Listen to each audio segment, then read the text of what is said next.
ప్రభుత్వం అత్యంత ప్రతిష్టాత్మకంగా నిర్మించిన 125 అడుగుల భారీ అంబేద్కర్ విగ్రహం ఆవిష్కరణకు సిద్ధమైంది. ఈ నెల 19న సీఎం జగన్మోహన్ రెడ్డి చేతుల మీదుగా ప్రారంభించనున్నారు. ఈ కార్యక్రమానికి ప్రజలంతా తరలి రావాలని కొన్ని ప్రజా సంఘాలు పిలుపునిచ్చాయి. ఇదే అంశానికి సంబంధించి వివిధ సంఘాల నాయకులతో మా విజయవాడ ప్రతినిధి కోటేశ్వరరావు ఫేస్ టు ఫేస్. ఈ 125 అడుగుల అంబేద్కర్ విగ్రహానికి మరి పండుగలాగా ఆవిష్కరణోత్సవాన్ని పండుగలాగా చేసేందుకు రాష్ట్ర ప్రభుత్వం అయితే పెద్ద ఎత్తున పిలుపునిచ్చిన నేపథ్యంలో ప్రజా సంఘాలు కొంతమంది విచ్చేశారు. దీనికి సంబంధించి ఏ విధమైనటువంటి మరి ఆ రోజు జరిగే కార్యక్రమాలు ఏంటి, ఏ విధమైనటువంటి పిలుపిస్తున్నారు ఏంటనేది తెలుసుకునే ప్రయత్నం చేద్దాం. ప్రస్తుతం ఇక్కడ విగ్రహానికి సందర్శించేందుకు స్మృతివనాన్ని సందర్శనకు మరి సోషల్ డెమోక్రటిక్ ఫ్రంట్ తో పాటు బహుజన పరిరక్షణ సమితికి సంబంధించినటువంటి సభ్యులైతే ఉన్నారు, నాయకులైతే వచ్చేసారు. వారిని అడుగుదాం ఏ విధంగా ఉండబోతుంది ఏంటనేది. మొత్తానికి అనుకున్న కళ నెరవేరింది.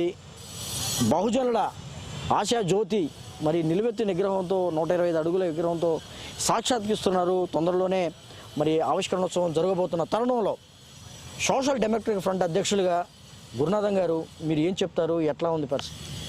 ఇది అసలు అద్భుతం సార్. ప్రపంచం మొత్తం పండగ చేసుకునేటువంటిది. మనుషులు విశ్వంలో మానవులు పుట్టిన తర్వాత లక్షల కోట్ల సంవత్సరాలు జరిగిపోయిన తర్వాత ఇంతటి మహనీయుడు ఎక్కడ ఏ చరిత్రలో కూడా జాతి వైతాళికుడు ఇంత పెద్ద మేధావి ఈ బడుగు బలహీన వర్గాల్లో పుట్టి అంటరానితనానికి వివక్షతకు గురైనటువంటి పేదవాడి ఆకలి దప్పుల కోసం రాజ్యాంగాన్ని నిర్మాణం చేసి నేనున్నాను అని చెప్పి ఈ రోజున సామాజిక న్యాయం చేస్తూ ఈ ప్రపంచంలో మమ్మల్ని అందరినీ కూడా మాట్లాడేటువంటి స్వేచ్ఛ కల్పించినటువంటి మహనీయుడి యొక్క విగ్రహాన్ని అసలు ప్రపంచ చరిత్రలో ఇంత పెద్ద విగ్రహం ఎక్కడా లేదండి. ఓకే, ప్రపంచ పర్యాటక కేంద్రంగా మారబోతుందని కూడా ఒక మాట అయితే వినిపిస్తుంది.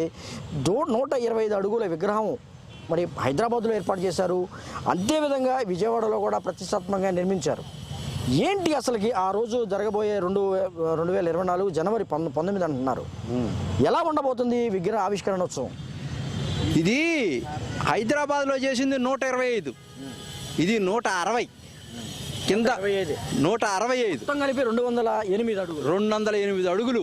అంటే ఇది ప్రపంచంలోనే ఏకశిలల్లో ద బిగ్గెస్ట్ టాలెస్ట్ స్టాచ్యూ.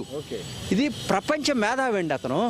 అతనికి జరిగేది అసలు సామాన్యమైనటువంటి అంశం కాదు.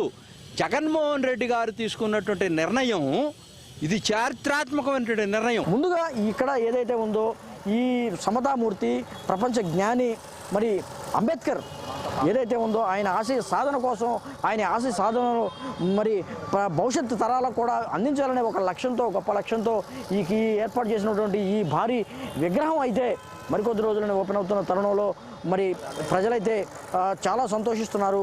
ప్రజా సంఘాలు అయితే చేస్తున్న నేపథ్యంలో మరి త్వరలోనే ప్రారంభమవుతున్న ఈ పరిస్థితి కూడా మనం ఇక్కడ చూస్తున్నాము. ఇది అంబేద్కర్ స్మృతి వనంలో జరుగుతున్నటువంటి తాజా ఏర్పాట్లను కూడా చెప్పుకోవచ్చు. కెమెరామెన్ బాలకృష్ణతో కోటేశ్వరరావు 6TV కోసం విజయవాడ నుంచి.